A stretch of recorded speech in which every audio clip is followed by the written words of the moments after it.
that I won the presidency, wala akong tao, wala kayo. Pati kayong media kalaban ko, puro basura kayo binigay ninyo sa akin. Oh, now. Ngayon, ayaw pa ninyong matalo, nananalo na ako, sige pa kayo. Eh, di, palabas kayong baho. Natin lahat. Huwag lang amin. Meron kami tinatago. Ladies and gentlemen of the media, we all are. We are fit of clay. Tao tayo. Ilabas ninyo yung sa mga amo ninyo, kasi ilalabas ko yan.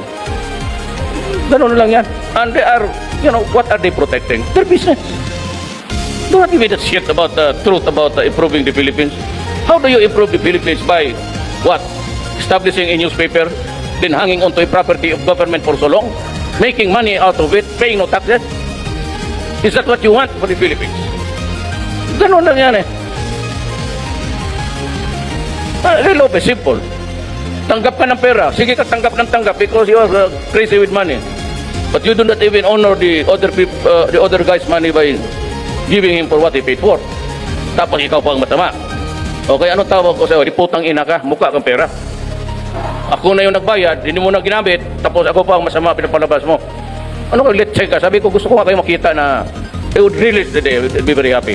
Magkita tayo ng isang, because I'd like to ask you one simple question. What that question is, why are you a son of a bitch?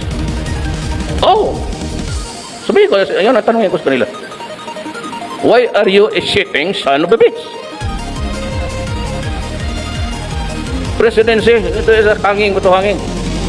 You come up with the federal setup because that is what I promised to the Moro people.